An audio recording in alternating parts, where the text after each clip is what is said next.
नमस्कार, स्वागत है आप सभी का डीडी न्यूज में। आपके साथ इस वक्त के समाचार लेकर हाजिर हूं मैं संध्या शर्मा। आइए बुलेटिन की शुरुआत कर लेते हैं हेडलाइंस के साथ।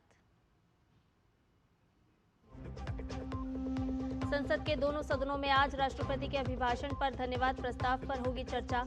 सरकार और विपक्ष के बीच तीखी बहस के आसार।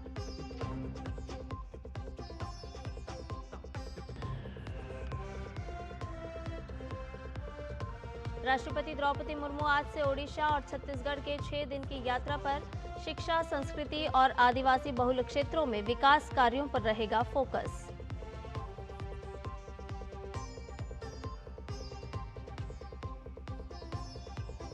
ममता बनर्जी की अगुवाई में टीएमसी का प्रतिनिधिमंडल आज दिल्ली में सीसी ज्ञानेश कुमार से करेगा मुलाकात।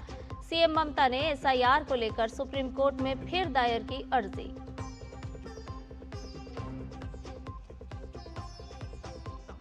आज दुनिया भर में मनाया जा रहा है वेटलैंड दिवस। Wetlands and traditional knowledge celebrating cultural heritage है इस बार की थीम।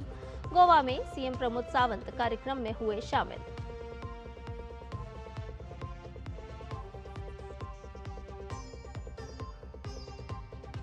पाकिस्तान के चुनिंदा मैच खेलने के फैसले को आईसीसी ने बताया वैश्विक खेल प्रतियोगिता की मूल भावना के विपरीत। कहा पीसीबी की आधिकारिक सूचना का इंतजार।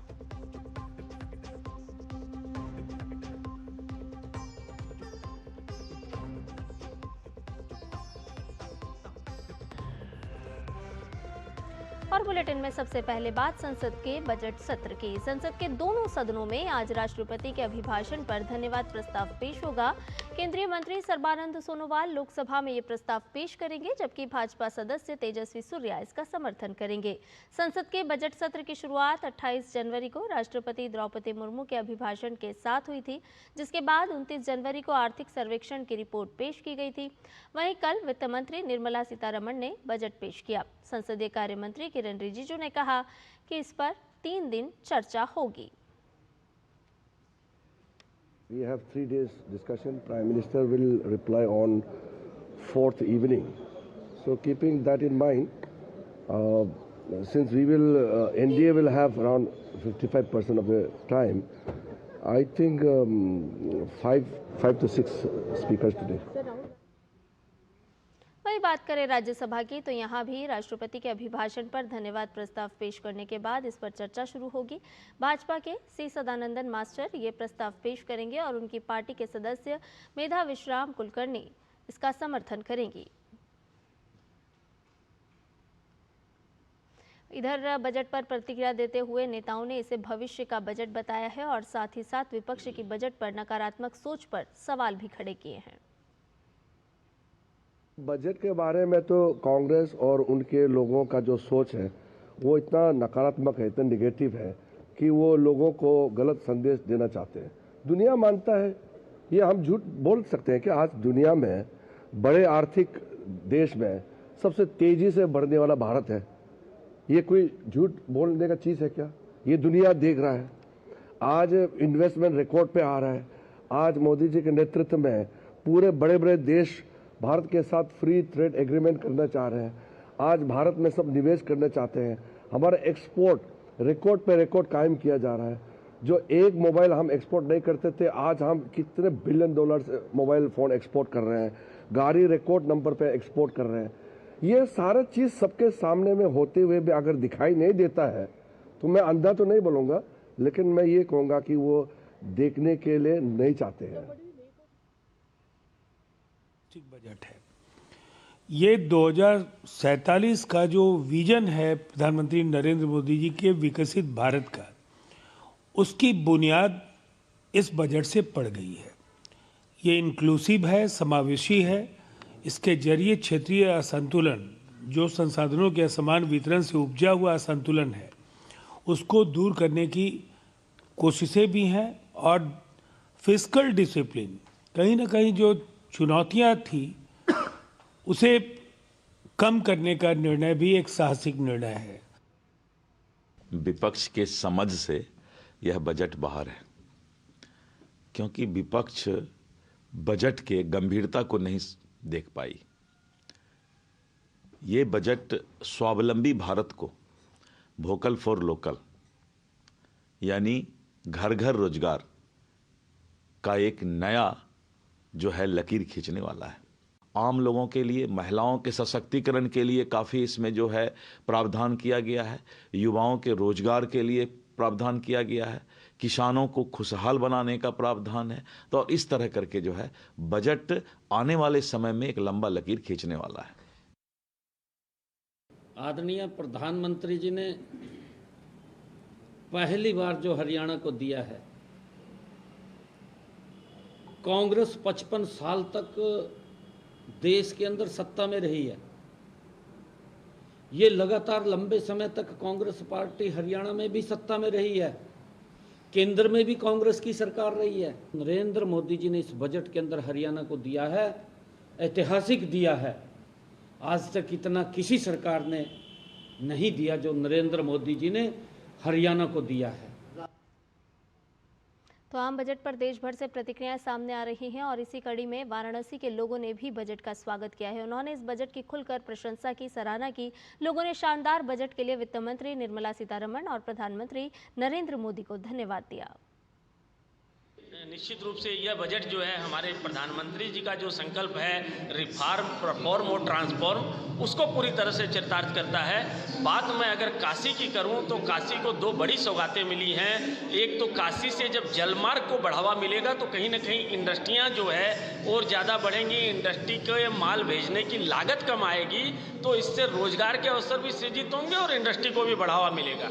और जो Varanasi Delhi fast track railway का जो बन रहा है तो इससे बहुत बड़ा फायदा होने वाला है। वाराणसी से दिल्ली की यात्रा मात्र कुछ ही घंटों में तय होगी। पर्यटन के लिए अच्छी खबरें हैं कि मेडिकल टूरिज्म को फोकस करके काफ़ी अनाउंसमेंट हो रहे हैं। साथ ही गाइड्स को ट्रेन किया जाएगा IIM के संग कोलैबोरेट करके। वाटरवेज पे फोकस है। बनारस के आसपास सी रिपेयरिंग सेंटर का भी, शिप रिपेयरिंग सेंटर भी बनाने की बात आई है बजट में।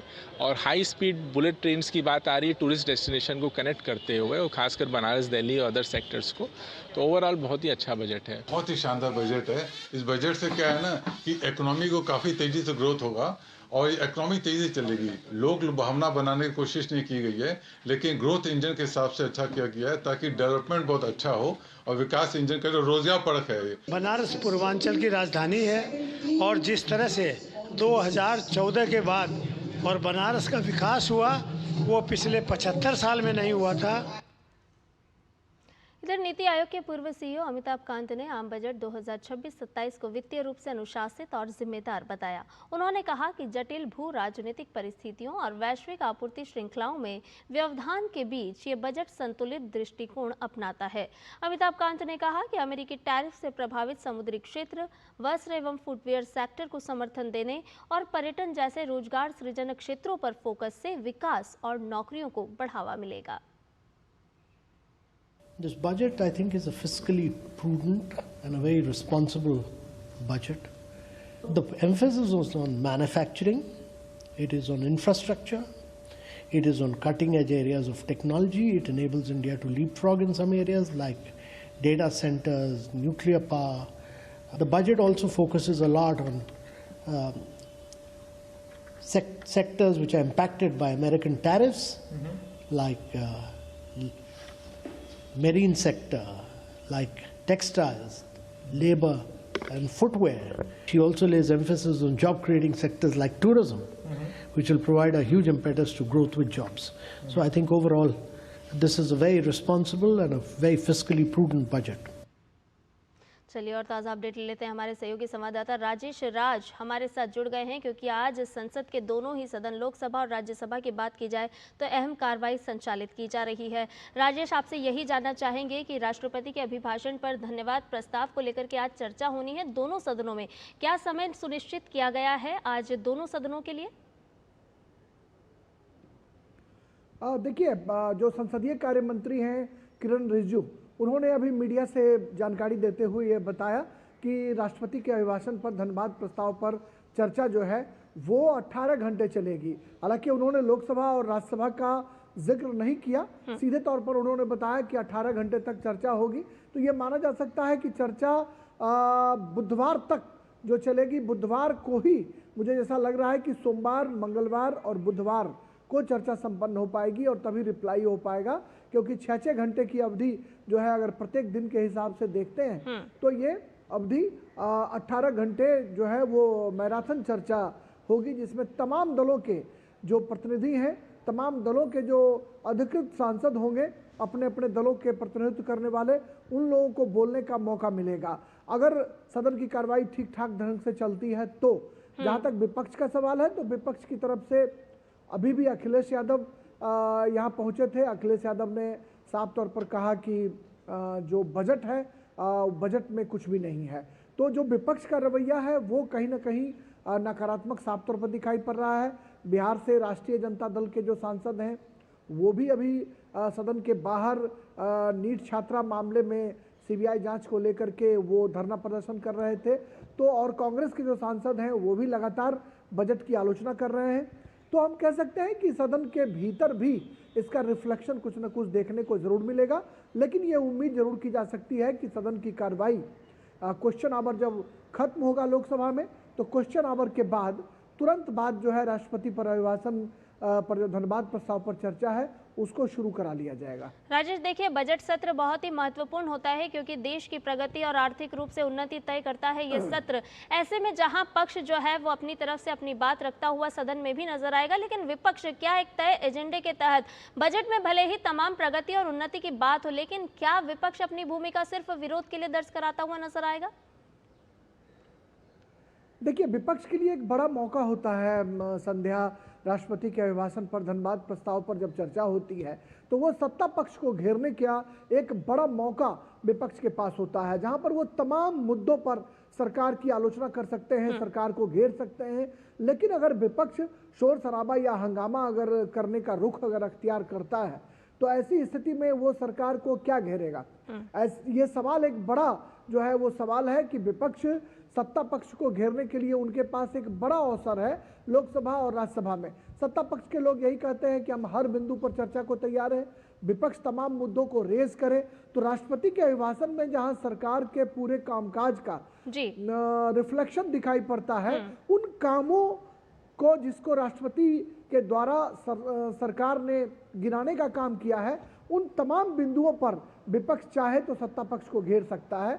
ऐसे में सबसे बड़ा सवाल यही है कि विपक्ष का आचरण क्या होता है सदन के भीतर, ये देखने वाली बात होगी। लेकिन बिल्कुल देखने वाली बात होगी। बहुत बहुत शुक्रिया राजेश, तमाम जानकारी हमसे और हमारे दर्शकों से साझा करने के लिए। निश्चित तौर पर जी।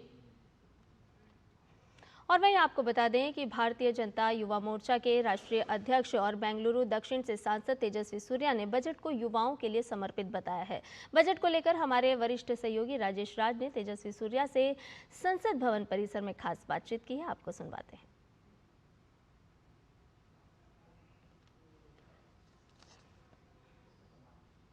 भारतीय जनता युवा मोर्चा के राष्ट्रीय अध्यक्ष सांसद तेजस्वी सूर्या बजट पर प्रतिक्रिया देने के लिए अभी डीडी न्यूज से एक्सक्लूसिव जुड़ रहे हैं। तेजस्वी जी, कैसे देखते हैं विकसित भारत बनाने का जो प्रधानमंत्री का संकल्प है, उसमें ये बजट कितना मील का पत्थर साबित होगा? अत्यंत महत्वपूर्ण बजट है क्योंकि इस बजट के फोकस 2047 के भारत को तैयार करने के लिए और विकसित भारत के युवाओं को और समाज को तैयार करने के लिए कैपेसिटी बिल्डिंग का फोकस इस बजट में है।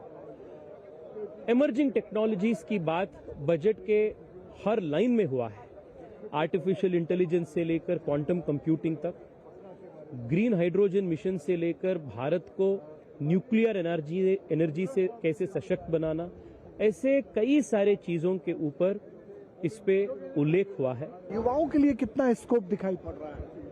जैसे माननीय वित्त मंत्री जी ने कहा बजट के प्रस्तुति के दौरान, ये युवा शक्ति से प्रेरित हुआ और युवा शक्ति के लिए डेडिकेटेड बजट है। विपक्ष इसे जो है खाली डब्बा बता रहा है, इस पर क्या प्रतिक्रिया?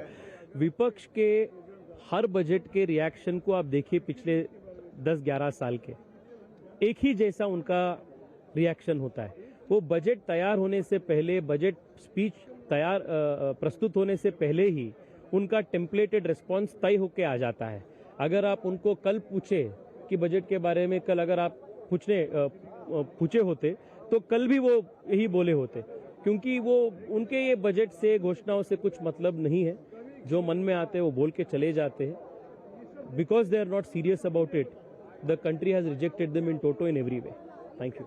तेजस्वी सूर्या जो बीजेपी के युवा मोर्चा के राष्ट्रीय अध्यक्ष हैं, उनका कहना है कि विपक्ष का काम पहले से तय रहता है कि वो विरोध जताएंगे ही, ऐसे में कुछ कहा नहीं जा सकता। कैमरामैन विक्की के साथ संसद भवन से मैं राजेश राज, डीडी न्यूज के लिए। ब्रेक के लिए रुक रहे हैं, जल्द हाजिर होंगे।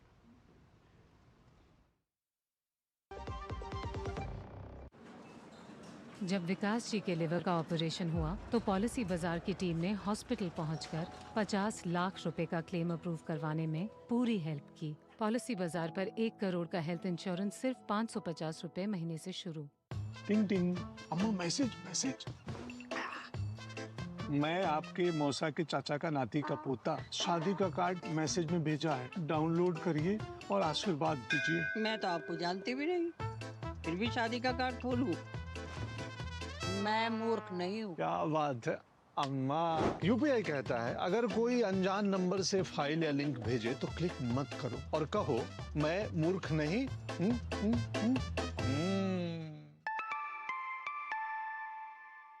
जाइए आप भी किसी का टेस्ट लीजिए। LIC युवा प्रोफेशनल्स के लिए लाए हैं नवजीवन श्री।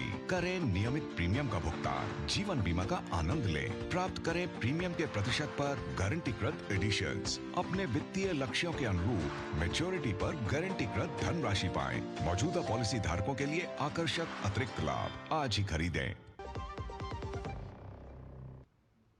ब्रेक के बाद समाचार में आपका एक बार फिर से स्वागत है। खबरों में बढ़ते हैं आगे। आपको बता दें कि राष्ट्रपति द्रौपदी मुर्मू आज से 2 राज्यों ओडिशा और छत्तीसगढ़ के दौरे पर रहेंगी। अपने दौरे के पहले चरण में आज शाम वो भुवनेश्वर पहुंचेंगी और इस दौरान उनका मुख्य उद्देश्य शिक्षा, आदिवासी कल्याण, संस्कृति को बढ़ावा और आदिवासी बहुल क्षेत्रों में विकास कार्यों पर ध्यान केंद्रित करना रहेगा। राष्ट्रपति द्रौपदी मुर्मू आज शाम को भुवनेश्वर पहुंचेंगे। फिर 3 फरवरी को वो बालासोर में फकीर मोहन विश्वविद्यालय के दीक्षांत समारोह में शामिल होंगी और विश्वविद्यालय के नए ऑडिटोरियम का उद्घाटन करेंगी। 4 फरवरी को राष्ट्रपति मयूरभंज जिले के रायरंगपुर में रहेंगी और आदिवासी नेता भांजबीर सुनाराम सोरेन की प्रतिमा का अनावरण करेंगी। इसके अलावा वो महुल दीहा के सरकारी गर्ल्स हायर सेकेंडरी स्कूल की छात्राओं से भी बातचीत करेंगी और कई परियोजनाओं का उद्घाटन, भूमि पूजन करेंगी। इनमें सरकारी आयुर्वेद मेडिकल कॉलेज और अस्पताल, ओडिशा कृषि और प्रौद्योगिकी विश्वविद्यालय के परिसर में विकास कार्य, एक आर्चरी सेंटर, शहर के सौंदर्यीकरण और ड्रेनेज सुधार कार्य, विभिन्न कॉर्पोरेट सोशल रिस्पॉन्सिबिलिटी योजनाएं, MSCB विश्वविद्यालय सूचना प्रौद्योगिकी कैंपस शामिल है। ओडिशा दौरे के आखिरी दिन 6 फरवरी को राष्ट्रपति सिमलीपाल में आदिवासी समुदायों की महिलाओं और युवाओं से भी मिलने वाली हैं और उसी दिन वो भुवनेश्वर में ओडिशा सरकार और global finance and technology network के साझेदारी में आयोजित ब्लैक स्वान समिट इंडिया में भी शिरकत करेंगी। ओडिशा के दौरे के बाद राष्ट्रपति शनिवार को छत्तीसगढ़ के जगदलपुर में आयोजित बस्तर पंडुम 2026 महोत्सव का उद्घाटन करेंगी। और अगली खबर का रुख करते हैं। आपको बता दें कि बिहार विधानमंडल का बजट सत्र आज से राज्यपाल के अभिभाषण के साथ शुरू हो रहा है। ये सत्र 27 फरवरी तक चलेगा। राज्यपाल के अभिभाषण के बाद सरकार की ओर से आर्थिक सर्वेक्षण पेश किया जाएगा। अगले दिन राज्यपाल के अभिभाषण पर चर्चा होगी। वित्त मंत्री विजेंद्र प्रसाद यादव कल सदन में वित्तीय वर्ष 2026-27 का बजट पेश करेंगे।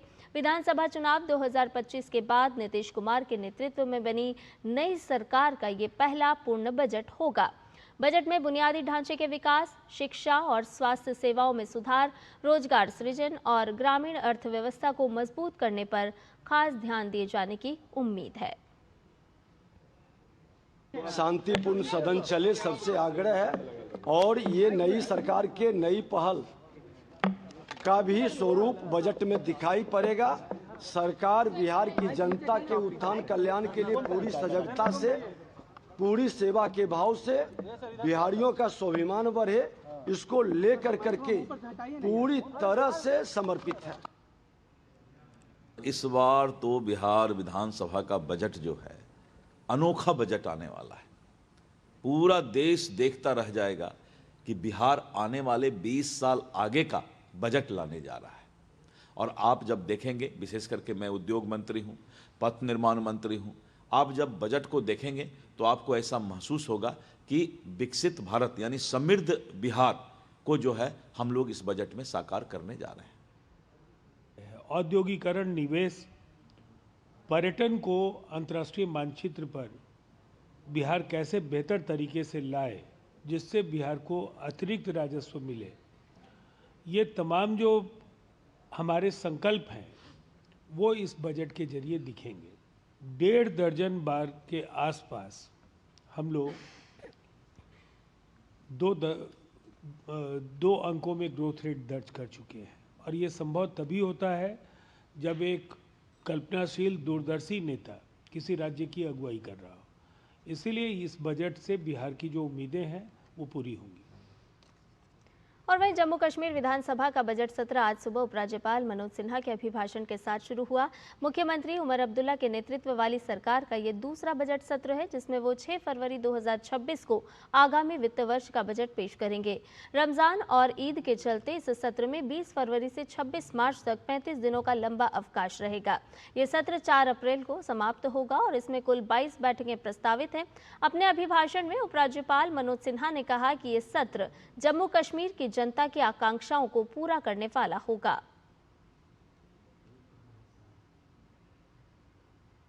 This session holds special significance as it offers an opportunity to reflect on our collective journey, review our achievements, and chart a clear roadmap for the future.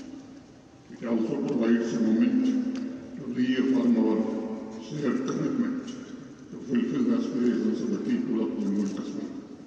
For me, this occasion represents not merely an accounting of resources or outcomes, but a reflection of our vision for a prosperous, inclusive, and resilient Jammu and Kashmir. खबरों में बढ़ते हैं आगे। उत्तर प्रदेश सरकार राज्य के सभी मान्यता प्राप्त और गैर मान्यता प्राप्त मदरसों के वित्तीय स्रोतों, विशेषकर विदेशी फंडिंग की गहन जांच शुरू करा रहा है। प्रदेश के 80 से अधिक मदरसों को मिला लगभग 100 करोड़ का संदिग्ध विदेशी धन भी जांच के दायरे में आ गया है। इसके लिए सरकार ने एडीजी की अध्यक्षता में 3 सदस्यीय एसआईटी यानी कि विशेष जांच दल का गठन किया है। इसमें अल्पसंख्यक कल्याण विभाग के अधिकारी भी शामिल हैं। एसआईटी को राज्य के 25,000 मदरसों के बैंक खातों, विदेशी अनुदान और भवन निर्माण में उपयोग की गई धनराशि के वास्तविक स्रोतों की पड़ताल की जिम्मेदारी सौंपी गई है और इसके साथ ही मदरसों के वित्तीय लेन देन, संचालकों के निजी खातों और संदिग्ध विदेशी फंडिंग की भी जांच की जिम्मेदारी दी गई है। इसमें नेपाल सीमा से सटे लखीमपुर खीरी, पीलीभीत, बहराइच जैसे जिलों पर विशेष तौर पर ध्यान है, जहां हाल के वर्षों में मदरसों की संख्या में तेजी से वृद्धि हुई है। मणिपुर में दुर्गम परिस्थितियों के बीच भारतीय वायुसेना ने बचाव अभियान चलाया है। वायुसेना के Mi-17 V5 हेलीकॉप्टरों ने 3 दिनों तक लगातार राहत और अग्निशमन अभियान चलाया। 9,500 फीट की ऊंचाई पर कम दृश्यता, तेज हवाओं और आग की चुनौती के बावजूद वायुसेना ने कुल 40,000 लीटर पानी गिराकर हालात पर काबू पाने में महत्वपूर्ण भूमिका निभाई है। इसमें संबंधित एक वीडियो भी वायुसेना ने सोशल मीडिया प्लेटफॉर्म एक्स पर साझा किया है। संकट की घड़ी में एक बार फिर भारतीय वायुसेना ने तत्परता और क्षमता का प्रदर्शन किया है। रुक करते पश्चिम बंगाल से जुड़ी हुई खबर का, क्योंकि पश्चिम बंगाल में एसआईआर को लेकर चल रही रस्साकसी के बीच चुनाव आयोग ने मुख्यमंत्री ममता बनर्जी को आयोग के सामने अपना पक्ष रखने का समय दिया है। सीएम ममता बनर्जी नई दिल्ली में आज सीसी ज्ञानेश कुमार के सामने अपना पक्ष रखेंगी। इस दौरान वो पश्चिम बंगाल में जारी एसआईआर प्रक्रिया पर चर्चा कर सकती हैं। आयोग के साथ इस मुलाकात में ममता के साथ पार्टी नेताओं का एक प्रतिनिधिमंडल भी होगा। हालांकि इस बैठक से पहले ममता सरकार एसआईआर को चुनौती देते हुए निर्वाचन आयोग और राज्य के मुख्य निर्वाचन अधिकारी के खिलाफ उच्चतम न्यायालय में याचिका भी दायर कर चुकी हैं। इस मामले पर सुनवाई होना हालांकि अभी बाकी है। तो पश्चिम बंगाल में एसआईआर की प्रक्रिया लगातार चल रही है, लेकिन इस एसआईआर प्रक्रिया से असंतुष्ट है ममता बनर्जी और इसको लेकर के लगातार वो कभी सुप्रीम कोर्ट का रुख करती हैं तो कभी निर्वाचन आयोग का। ताज़ा अपडेट ले लेते हैं, हमारे संवाददाता ऋषि कुमार इस पूरी खबर पर हमारे साथ जुड़ गए हैं। ऋषि, सबसे पहले आपसे यही जानना चाहेंगे कि ममता बनर्जी जब से पश्चिम बंगाल में एसआईआर की प्रक्रिया शुरू हुई है पूरी तरह से असंतुष्ट हैं, लगातार वो कोई ना कोई स्ट्रैटेजी अपना रही हैं और ऐसे में एक बार फिर उन्होंने मुख्य निर्वाचन आयोग का रुख किया है और आज वो यहाँ पर अपने प्रतिनिधि मंडल के साथ दिल्ली पहुंचेंगे, मुलाकात भी करने वाली हैं। क्या समस्याएं बता सकती हैं वो आयोग को?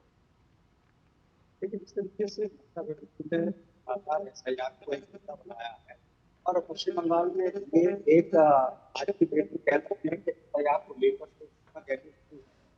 चुनाव आयोग को किया है और ऐसे में आयोग ने बार बार स्पष्ट किया है कि वो एसआईआर की प्रक्रिया पूरे देश में उन्होंने शुरू करने का फैसला लिया है। उन्हीं में से एक पार्ट एसआईआर का पश्चिम बंगाल में। तो पहली बात तो उन्हें ये नहीं सोचना चाहिए कि जो पश्चिम बंगाल में हो रहा है वो अलग से, पूरे देश में जो अलग अलग हिस्सों में जो एसआईआर की प्रक्रिया चल रही है कहीं पर इतना विवाद नहीं है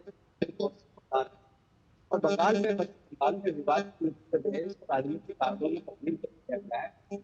जबकि इस मसले कई बार जब आया तो बार बार कोर्ट ने भी कहा कि ये संविधान के अनुरूप है और आयोग के अधिकार है कि वो तो मतदाता सूची है शुरू करे। तो ऐसे में पहले भी आयोग को कोर्ट कह चुका है कि आप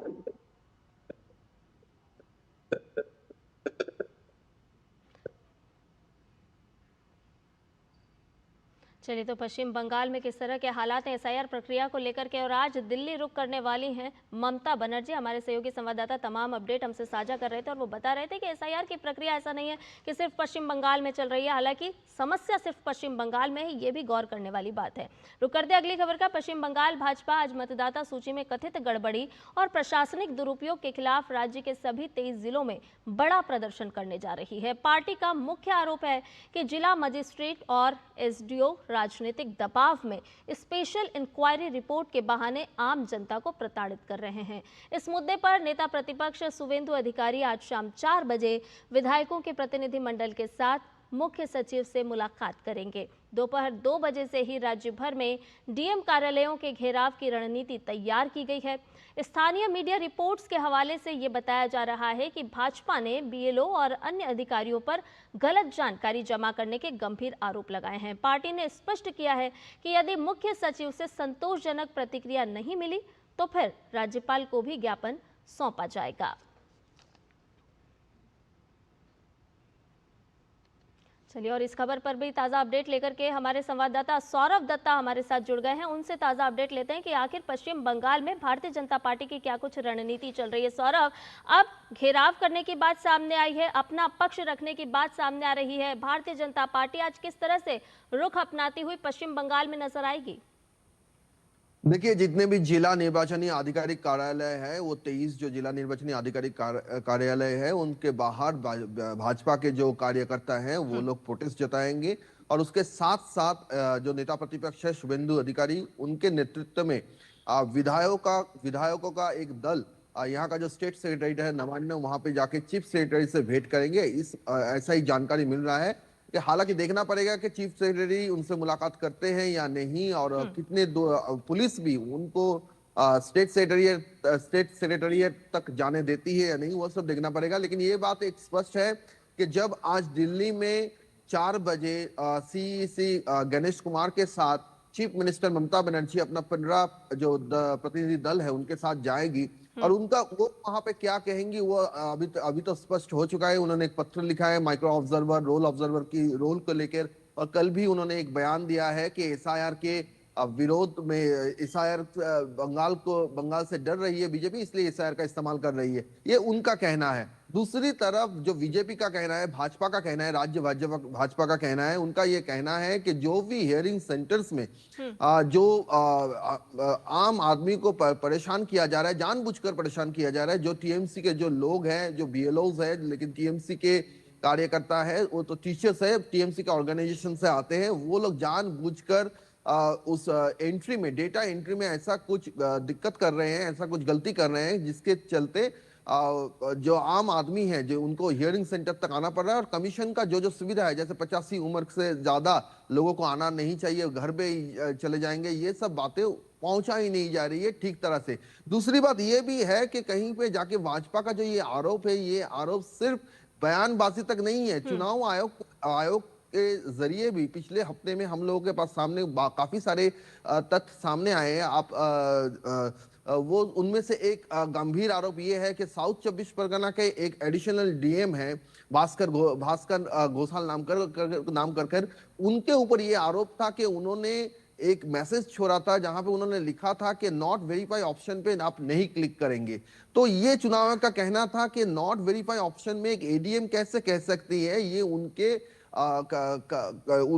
उनका कहना उनको ऐसा कहना नहीं चाहिए था, फिर भी उन्होंने क्यों ऐसा किया। और उसके साथ साथ ये जो बशीरहाट में जो घटना घटी थी, जो एईआरओ ने खुद सुओ मोटो करके अपॉइंट किए थे, उस बारे में भी, और उन सारे बातों में जब राज्य से उनकी क्या कहना है, ये चुनाव आयोग के ऑफिस के तरफ से जब उनको पत्र लिखा गया, तब जाके भी राज्य स्टेट सेक्रेटरी नवान्न उन्हीं आधिकारिकों के पक्ष में खड़ा हुआ है और कहा है कि ये सब जानबूझकर नहीं हुआ है। लेकिन ये सारे जो बातें हैं, इस सारी बातों को लेके ही भाजपा का जो कहना है कि जानबूझकर ऐसा परिस्थिति क्रिएट किया जा रहा है ताकि आम आदमियों में, आम लोगों में एसआईआर को लेकर गुस्सा हो, वो चुनाव आयोग के खिलाफ हो जाए। और उसका एकदम सबसे बड़ा जो एग्जाम्पल है वो है संदेशखाली का घटना, जो हम लोगों ने एक्सक्लूसिवली दिखाया कि जब चुनाव आयोग ने कहीं पे जाके नॉट इंडियन सिटीजन ऐसा कोई लिस्ट जारी नहीं किया, बाद में जब हम लोगों ने गए थे उन पे जमीनी तौर पे, तो एईआरओ का भी कहना है कि ऐसा कोई आदेश नहीं है, तो फिर वो कैसे आम आदमियों तक पहुंच रहा है। तो इन सारे बातों को लेकर यहाँ पे भाजपा का जो आज का जो प्रोग्राम है जो वो है, और कहीं ना कहीं जाके वो ये कहना चाहती है असल में ममता बनर्जी दिल्ली में जो कर रही है वो पॉलिटिक्स है। पॉलिटिक्स यही है कि एसआईआर के विरोध में है, वो एसआईआर का विरोध में है और इसीलिए ये सब कर रही है। सौरभ, देखिए ये कोई पहली बार नहीं है जब यहाँ पर स्थानीय प्रशासन पर आरोप लग रहे हों, क्योंकि इसके पहले भी आपकी रिपोर्ट के माध्यम से भी हमने देखा कि किस तरह से स्थानीय प्रशासन पूरी तरह से ममता बनर्जी को कहीं ना कहीं मदद करता हुआ साफ तौर पर नजर आ रहा है। और दूसरी तरफ चुनाव आयोग लगातार सख्त निर्देश और आदेश जारी कर रहा है कि एसआईआर की जो प्रक्रिया है वो पारदर्शिता के साथ संपन्न कराई जाए, लेकिन स्थानीय प्रशासन मदद करता हुआ नजर नहीं आता।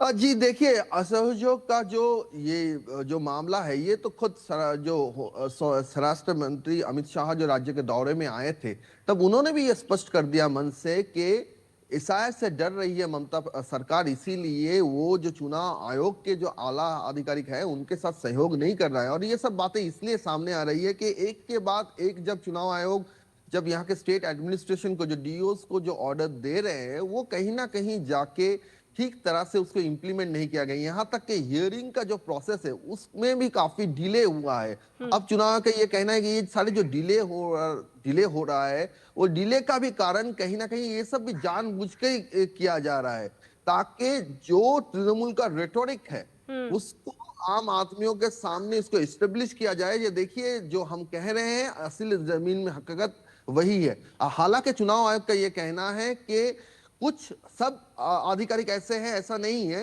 लेकिन कुछ ऐसे आधिकारिक हैं, जैसे कि मैंने एग्जांपल दिया कि साउथ 24 परगना के एडीएम के खिलाफ जो गंभीर आरोप लगा है कि वो ऐसे जो कुछ आला है जो चुनाव आयोग के अंदर है। अभी तो चुनाव आयोग के अंदर वो काम कर रहे हैं, लेकिन कहीं ना कहीं जाके वो चुनाव आयोग का जो इंस्ट्रक्शंस है वो ठीक तरह से फॉलो नहीं कर रहे हैं, जिस तरह से करना चाहिए वो नहीं कर रहा है, ये तो साफ है। सौरभ, ये भी थोड़ा सा समझ से परे हो जाता है कि पश्चिम बंगाल में जब एसआईआर की प्रक्रिया चल रही है तो ममता बनर्जी उसकी खिलाफत करती हुई नजर आती हैं, वहीं दूसरी तरफ दिल्ली का रुख करती हैं और चुनाव आयोग से मिलने के लिए समय मांगती हैं, प्रतिनिधिमंडल के साथ मुलाकात करना चाहती हैं, अपनी बात रखना चाहती हैं। जबकि हम देख रहे हैं कि स्थानीय स्तर पर तो एसआईआर की प्रक्रिया में वो खुद ही बाधा उत्पन्न करती हैं। तमाम बयान भी और भाषण भी हमने देखे उनके और उनके सहयोगी कार्यकर्ता और मंत्रियों के। संध्या देखिए, ये जो ममता बनर्जी आज गई है, ममता बनर्जी आज जाने से पहले शुक्रवार को एक चिट्ठी लिखा गणेश कुमार को। शुक्रवार को जो उन्होंने चिट्ठी लिखा उसमें उन्होंने साफ तरीके से कहा, माफ कीजिएगा, शुक्रवार को नहीं, शनिवार को वो चिट्ठी लिखा था। उन्होंने कहा कि रोल ऑब्जर्वर्स और माइक्रो ऑब्जर्वर्स के जो रोल है वो लॉ के तहत नहीं है, कानून के तहत नहीं है। वो लोग जो काम कर रहे हैं ऐसा उनका काम करने का कोई उनको अथॉरिटी नहीं है, ये उनका कहना था।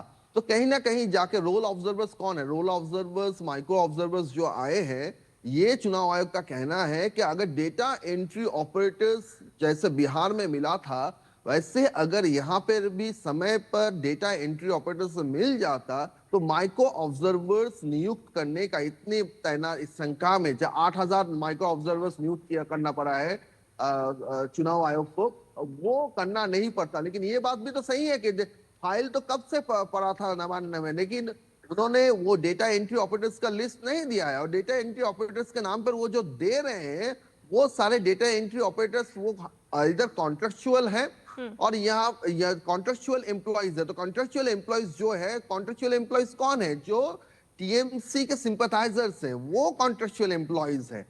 तो इसलिए चुनाव का कहना था कि आप राज्य सरकारी कर्मचारियों को दीजिए डेटा एंट्री ऑपरेटर के हिसाब से, उनका भी एक ओहदा है उसके हिसाब से दीजिए। लेकिन अगर आप कॉन्ट्रेक्चुअल कर्मचारियों को देंगे जो परमानेंट नहीं है, ऐसे कर्मचारी को देंगे तो कहीं ना कहीं जाके उनका कमिटमेंट जो है उनके शासक के जो तृणमूल के और एक उनका एक कमिटमेंट है। तो चुनाव आयोग निष्पक्ष तरीके से ये काम करना चाहती है, तो इसीलिए उसमें चुनाव आयोग का कहना था कि ऐसे लोगों का लिस्ट में आना उनको मंजूर नहीं है। साफ तरीके से कहा था कि ये कॉन्स्टिट्यूशनल प्रोसेस है, कॉन्स्टिट्यूशनल प्रोसेस के तहत भी ऐसा होना नहीं चाहिए। लेकिन बार बार जितने सारे भी अर्जी डाले गए, जितने सारे चिट्ठी लिखा गया है, वहां पर समय पर स्टेट सेक्रेटरीट ने कहीं पे जाके उसको रिस्पॉन्स नहीं किया। और इसका एक सबसे बड़ा एग्जाम्पल है कि हाल ही में जो लिस्ट जो आईपीएस और आईएएस का जो लिस्ट 5 राज्य के निर्वाचनों के लिए पर जो लिस्ट जाहिर हुआ है, उसमें तो वही बात चुनाव आयोग ने स्पष्ट किया कि आपको 3 रिमाइंडर्स दिए गए, 3 रिमाइंडर्स देने के बाद भी आपने लिस्ट नहीं भेजा। और अब जाकर जब चुनाव आयोग ने लिस्ट सामने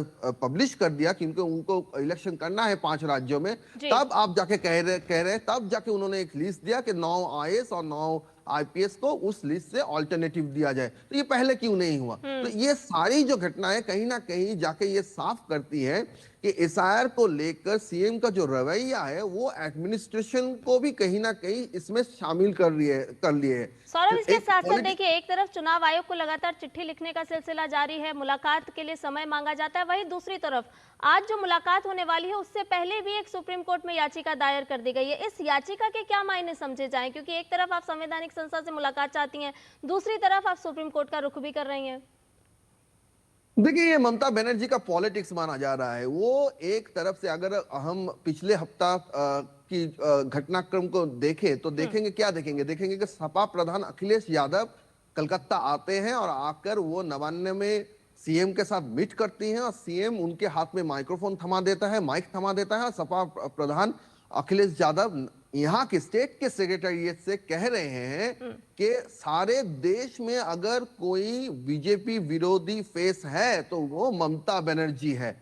और उसके तुरंत बाद वो दिल्ली जाती है और सुप्रीम कोर्ट में याचिका दायर कहते हैं कि मैं लॉयर के हिसाब से नहीं, एक आम आदमी के हिसाब से, सीएम के हिसाब से नहीं, एक आम आदमी के हिसाब से सवाल करूंगी। कहीं ना कहीं जाके असल में ये एक कैंपेन है, ये ऑप्टिक्स तैयार करना चाहती है ममता बनर्जी कि वो सारे जो इंडी जोट के जो शरीक है उनके पास ये मुद्दा देना चाहते हैं कि अगर कोई फेस है सेंट्रल के बीजेपी के खिलाफ तो वो है। तो कहीं ना कहीं जाके ये सवाल उठता है कि असल में 2029 का प्रिपरेशन 2026 में कर रही है ममता बनर्जी। वो सारे देश में खुद को एक बीजेपी विरोधी फेस के हिसाब से उभर आना चाहती है। तमाम सवालों के घेरे में है मुख्यमंत्री ममता बनर्जी। हालांकि एसआईआर की प्रक्रिया भी दूसरी तरफ पश्चिम बंगाल में लगातार जारी है, क्योंकि चुनाव आयोग का साफ तौर पर कहना है कि पात्र मतदाता छूटना नहीं चाहिए किसी भी हाल में, किसी भी सूरत में। बहुत बहुत शुक्रिया सौरभ, तमाम जानकारी हमसे साझा करने के लिए। और वही आपको बता दें कि दिल्ली की मुख्यमंत्री रेखा गुप्ता ने आम बजट की जमकर तारीफ की है और इसे हर क्षेत्र को रोजगार से जोड़ने वाला नेक्स्ट जनरेशन बजट बताया है। मुख्यमंत्री ने कहा कि बजट में दिल्ली को 1348 करोड़ के आवंटन के लिए पीएम और वित्त मंत्री को धन्यवाद देती हूं। बजट में जो हमें दिल्ली के लिए एलोकेशन मिला जो 1348 करोड़ रुपए, उसके लिए भी मैं धन्यवाद देना चाहती हूँ। शासकीय के अंतर्गत जो 3 राज्य दिल्ली, पुडुचेरी और जम्मू एंड कश्मीर, इसके लिए पहले बजट हुआ करता था 6275 करोड़ रुपए, अब उसको बढ़ा के 15,380 करोड़ कर दिया गया है। और बुलेटिन में खबरें और भी हैं, लेकिन फिलहाल एक छोटे से ब्रेक के लिए रुक रहे हैं, जल्द हाजिर होंगे। टिंग टिंग, अम्मा मैसेज। मैं आपके मौसा के चाचा का नाती का पोता, शादी का कार्ड मैसेज में भेजा है, डाउनलोड करिए और आशीर्वाद दीजिए। मैं तो आपको जानती भी नहीं, फिर भी शादी का कार्ड खोलूं? मैं मूर्ख नहीं हूँ। क्या बात है अम्मा। यूपीआई कहता है अगर कोई अनजान नंबर से फाइल या लिंक भेजे तो क्लिक मत करो और कहो मैं मूर्ख नहीं।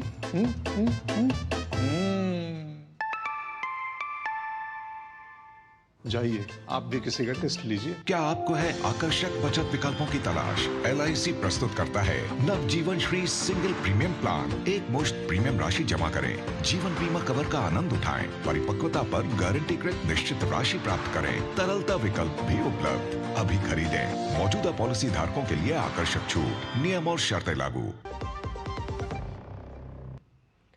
और ब्रेक के बाद समाचार में आपका एक बार फिर से स्वागत है। खबरों में बढ़ते हैं आगे। राष्ट्रीय जांच एजेंसी ने आतंकवादी गतिविधियों और उनके वित्त पोषण नेटवर्क के खिलाफ चल रही जांच के तहत आज सुबह कश्मीर घाटी में कई स्थानों पर छापेमारी की। अधिकारियों के अनुसार श्रीनगर, सोपोर और बांदीपुरा में एक साथ तलाशी अभियान चलाया गया। NIA की टीमों ने स्थानीय पुलिस और अर्धसैनिक बलों की सहायता से संदिग्ध व्यक्तियों से जुड़े आवासीय और अन्य परिसरों की एक साथ तलाशी ली। एक अधिकारी ने बताया कि ये कार्रवाई घाटी में सक्रिय आतंकी वित्त पोषण और समर्थन नेटवर्क पर व्यापक अभियान का हिस्सा है। प्रधानमंत्री नरेंद्र मोदी ने सत्ता में आने के बाद लंबित परियोजनाओं के काम में तेजी लाने और उन्हें जल्द से जल्द पूरा करने के लिए प्रगति नाम से एक पहल की शुरुआत की। इसका मकसद था प्रोजेक्ट्स में देरी की वजहों का पता लगाकर उनका समाधान निकालना। इस पहल के 50 बैठकें हो चुकी हैं और 85 लाख करोड़ की 3300 से ज्यादा परियोजनाओं को जल्द ही पूरा भी कर लिया गया। प्रगति की ये पहल कैसे कर रही है कमाल, इसी पर लगातार हम एक सीरीज चला रहे हैं जिसका नाम है प्रगति 850, विकास को गति।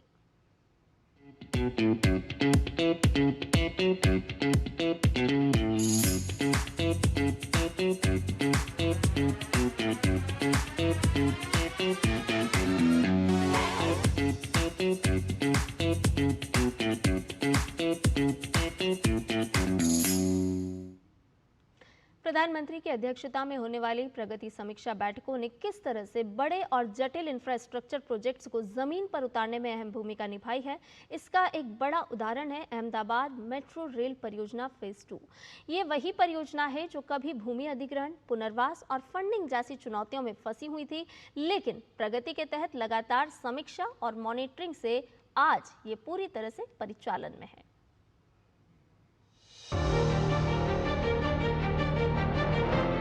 Ahmedabad metro rail project phase 1 कुल 40.03 किलोमीटर लंबा नेटवर्क है जो शहर के पूर्व पश्चिम और दक्षिणी हिस्सों को जोड़ता है। लेकिन इस परियोजना की असली कहानी इसके ट्रैक या स्टेशनों से ज्यादा इसके मॉडल में छिपी है। वर्ष 2018 में प्रगति के तहत पहली समीक्षा के समय यह परियोजना करीब 25% ही पूरी हो पाई थी। भूमि अधिग्रहण, पुनर्वास, यूटिलिटी शिफ्टिंग और फंडिंग जैसे कई अहम मुद्दे लंबे समय से अटके हुए थे। प्रगति के बाद गुजरात सरकार ने भूमि अधिग्रहण के जो हमारे लंबित मामले थे तथा जो हमारे प्रभावित परिवारों के पुनर्स्थापन एवं पुनर्वास के मामलों को प्रक्रिया को तेजी से पूरा किया गया। प्रगति समीक्षा में प्रधानमंत्री द्वारा स्पष्ट दिशा निर्देश दिए गए, जिसके बाद केंद्र सरकार, राज्य सरकार और जिला प्रशासन के बीच समन्वय मजबूत हुआ। जमीन अधिग्रहण और पुनर्वास के मामलों में तेजी आई और फंडिंग से जुड़ी अड़चनें दूर की गईं।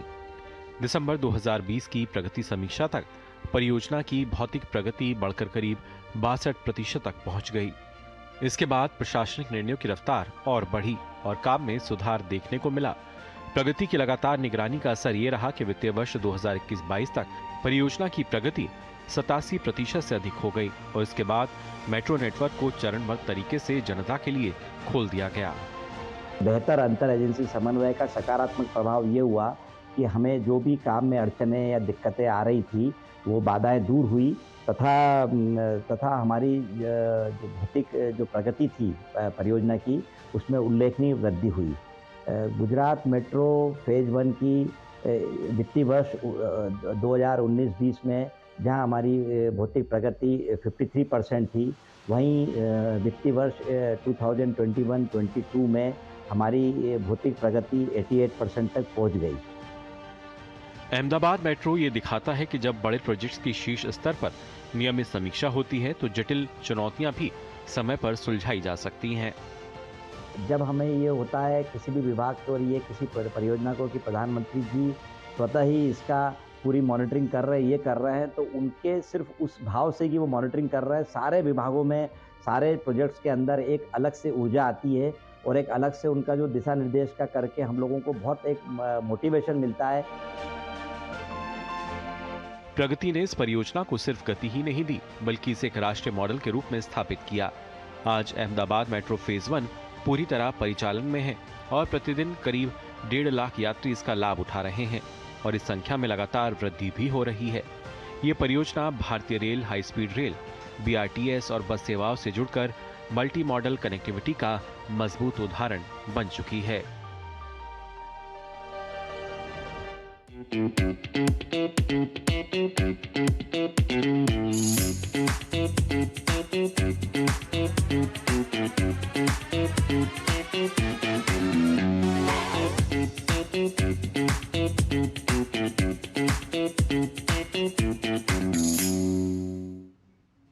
और अगली खबर में बात शीतलहर की। जम्मू कश्मीर के श्रीनगर और पूरी कश्मीर घाटी में कड़ाके की ठंड और शीतलहर का प्रकोप लगातार जारी है।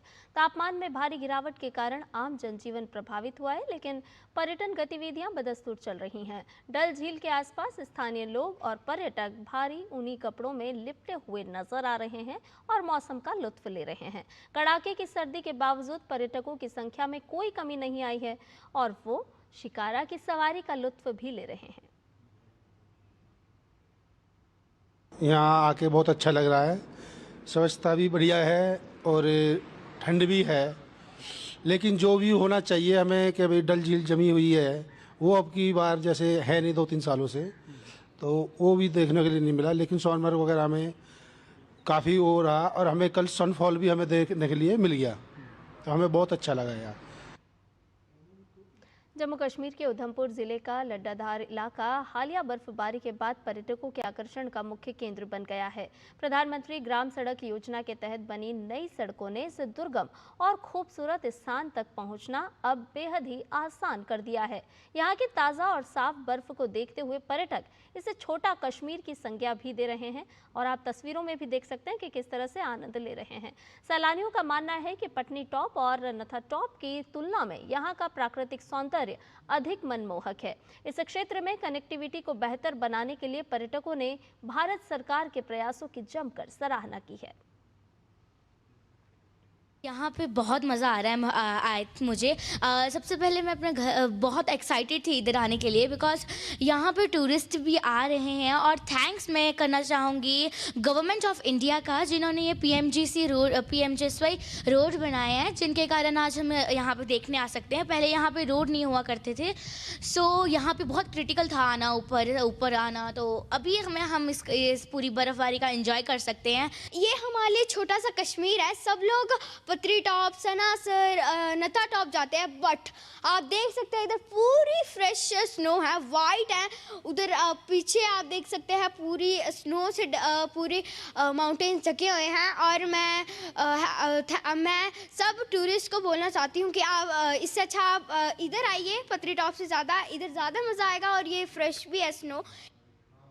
इधर गोवा के कारापुर विश्व वेटलैंड दिवस के मौके पर आर्द्र भूमि के संरक्षण के लिए जागरूकता कार्यक्रम का आयोजन किया गया।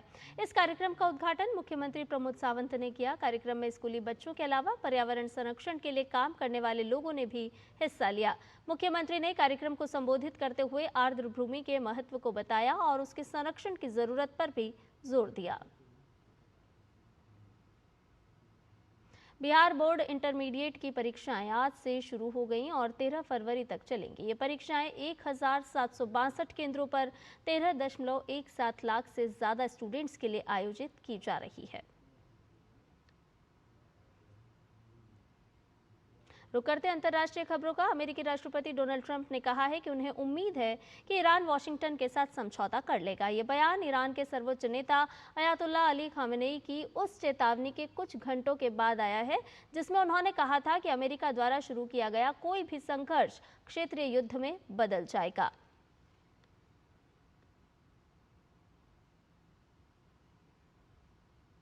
दक्षिण पूर्वी यूक्रेन के क्षेत्र में खनिकों को ले जा रही एक बस पर रूसी ड्रोन हमला हुआ जिसमें करीब 15 लोगों की मौत हो गई और 7 लोग घायल हो गए। राष्ट्रपति व्लोडिमीर ज़ेलेंस्की ने पीड़ित परिवारों के प्रति संवेदना व्यक्त की और इसे ऊर्जा कर्मियों पर लक्षित हमला बताया।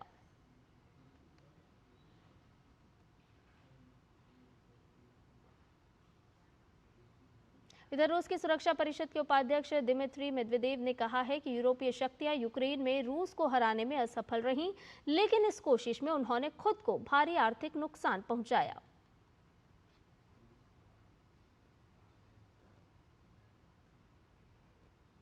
तिब्बती आध्यात्मिक नेता दलाई लामा ने 68वें वार्षिक ग्रैमी पुरस्कारों में अपना पहला ग्रैमी पुरस्कार जीता। उन्होंने सर्वश्रेष्ठ ऑडियो बुक, नैरेटिव और स्टोरी टेलिंग रिकॉर्डिंग श्रेणी में अपने spoken word album meditations the republications of his holiness the Dalai Lama के लिए प्रतिष्ठित पुरस्कार अपने नाम किया।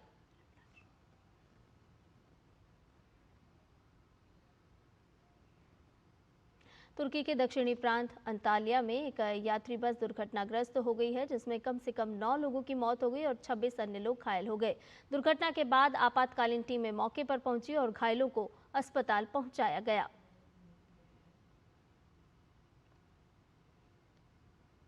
ब्रिटेन के पूर्व मंत्री पीटर मंडेलसन ने प्रधानमंत्री कीर स्टारमर की लेबर पार्टी से इस्तीफा दे दिया है।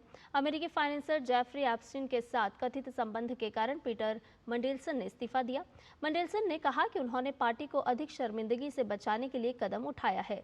मीडिया रिपोर्ट्स के अनुसार मंडेलसन ने यह भी कहा है कि एप्स्टीन द्वारा उनके लिए किए गए वित्तीय भुगतान के आरोप गलत हैं और वो इसकी जांच करेंगे। उन्होंने पिछले साल अमेरिका में ब्रिटेन के राजदूत के पद से भी इसी कारण हटाए जाने के बाद ये निर्णय लिया।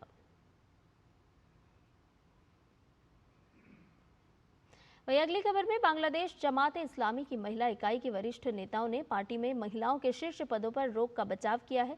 उन्होंने एक ऐसी व्यवस्था को उचित ठहराने के लिए धार्मिक तर्कों का प्रयोग किया है जहां सिर्फ पुरुष ही नेतृत्व कर सकते हैं। इन टिप्पणियों की कड़ी आलोचना हुई है। कई लोगों ने कहा है कि ये एक गहरी पितृसत्तात्मक मानसिकता और लैंगिक समानता की अनदेखी को दर्शाती है।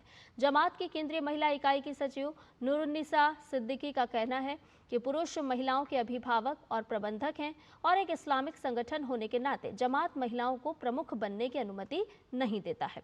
कुरान का हवाला देते हुए उन्होंने इस ढांचे को अनिवार्य बताया जिससे शीर्ष नेतृत्व में महिलाओं के लिए कोई जगह नहीं है। अधिकार कार्यकर्ताओं और राजनीतिक विश्लेषकों का कहना है कि ऐसे बयान धर्म की आड़ में खुले तौर पर लैंगिक भेदभाव का समर्थन करते हैं। उनका तर्क है कि जमात का ये रुख महिलाओं को असली सत्ता से दूर रखता है और असमानता को ईश्वर द्वारा आदेशित वस्तु के रूप में पेश करता है। पाक की नापाक हरकतें अब खेलों को भी प्रभावित करने लगी है। पाकिस्तान सरकार ने फरवरी में शुरू हो रहे आईसीसी टी20 वर्ल्ड कप 2026 के लिए 15 फरवरी को श्रीलंका में होने वाले भारत के साथ मुकाबले का बहिष्कार करने का ऐलान किया है। इधर आईसीसी ने एक बार फिर बिगड़ैल पाकिस्तान क्रिकेट बोर्ड को इस फैसले से उसके यहां होने वाले दुष्परिणाम के लिए आगाह किया है। आईसीसी ने कहा है कि उन्हें पीसीबी से आधिकारिक सूचना का इंतजार है।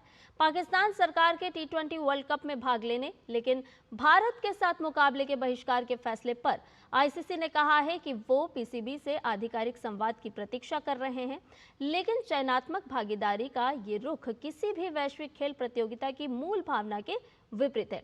आईसीसी के अनुसार विश्व स्तरीय टूर्नामेंट में सभी योग्य टीमें तय कार्यक्रम के अनुसार समान शर्तों पर भाग लेती है। आईसीसी ने उम्मीद जताई है कि पाकिस्तान क्रिकेट बोर्ड अपने देश में क्रिकेट के भविष्य पर पड़ने वाले दीर्घकालिक और गंभीर प्रभावों पर विचार करेगा। इसका असर उस वैश्विक क्रिकेट तंत्र पर भी पड़ेगा जिसका पीसीबी स्वयं एक सदस्य और लाभार्थी भी है। साथ ही परिषद ने पीसीबी से सभी हितधारकों के हितों की रक्षा करते हुए आपसी सहमति से समाधान निकालने की अपेक्षा भी जताई है।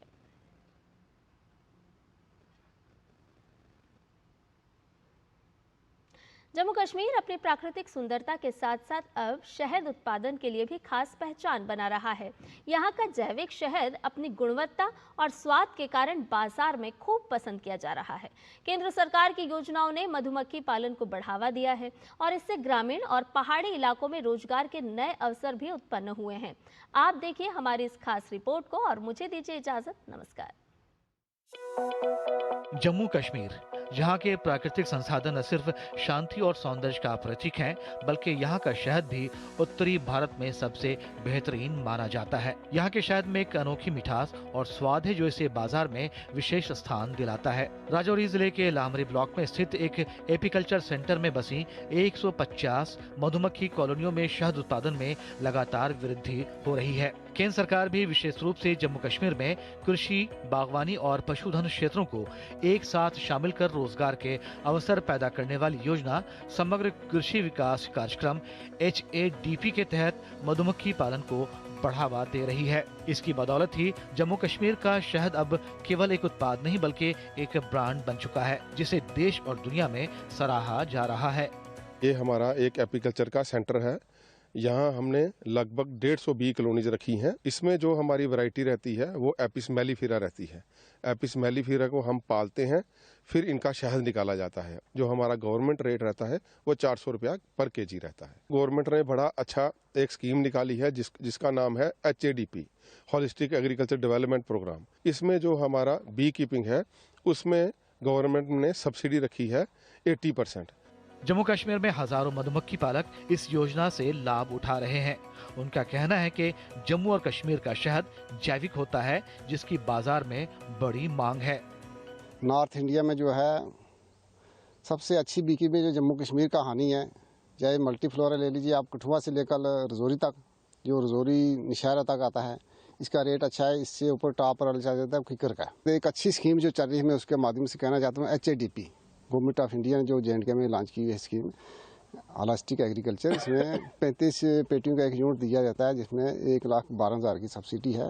इसकी प्रोडक्शन भी अच्छी है। 10 किलो से 12 किलो पर बक्सा जो है हानि हर साल निकल जाता है। अप्रैल का भी हमें सब्सिडी मिली है। फीडिंग के 2-2 हज़ार रुपये हमारे अकाउंट में आया है।